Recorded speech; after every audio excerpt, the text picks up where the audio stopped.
So ayun, what's up mga kabayan, ano? So bigyan natin ng idea or tips yung mga kababayan natin na merong interview ngayong February tsaka March. Ayan si ate tsaka si kuya.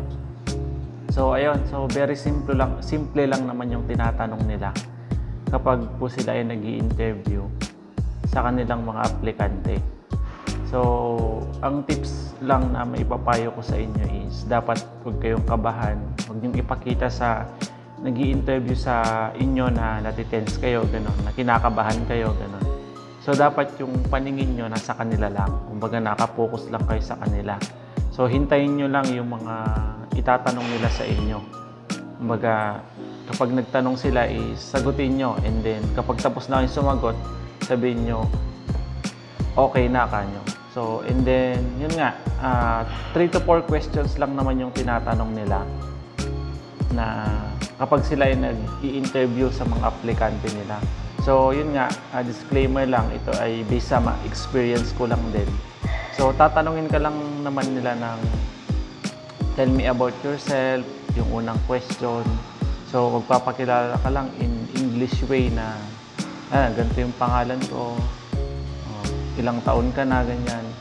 So, dito ako nag-aral, so sabihin mo lang saan ka nag-aral, saan ka nagtrabaho. Sabihin mo single ka or married. Sabihin mo din na yung working experience mo. And then, pinakamahalaga is, kunyari, galing ka sa factory. And then, sabihin mo yung job description, job position, production operator ka mo. And then, explain mo sa kanila kung ano yung ginagawa nyo, kung ano yung gamit na hinahawakan mo, ganun. And then, yun nga, pangalawang question is, tatanong kanya, why do you want to work in Taiwan, kanya. So, ikaw, nasa sa'yo na yun kung ano yung gusto mong sabihin. Kahit 2 to 3 sentence lang, okay na yun. Hindi na importante na mahaba pa. Basta direct to the point dapat yung isasagot mo, para wala na siyang maging question sa'yo. Basta lahat ng isasagot mo direct to the point. Tapos kapag okay na, sabihin mo, okay na, yung tapos na, ganon. 2 to 3 sentence, okay na. And then, third question is, bakit Taiwan ang napili mo na bansa para magtrabaho, ganon. So sabihin mo yung mga magaganda sa Taiwan. So sabihin mo, ito, bigyan kita ng tips. Sabihin mo, mababait yung mga Taiwanese,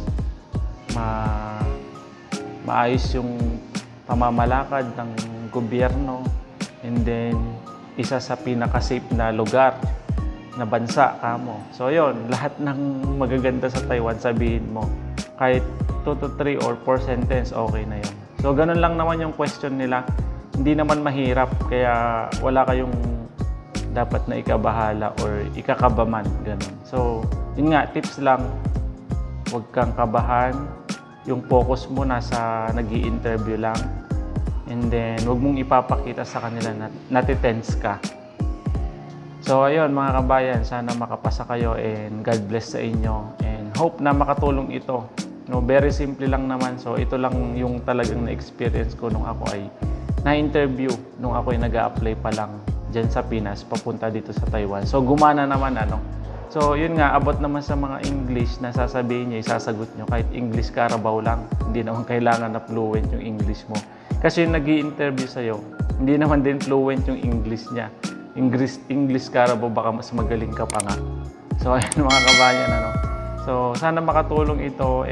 Pag-share na lang din para sa mga kababayan natin na may interview at walang idea about sa interview ng kanilang mga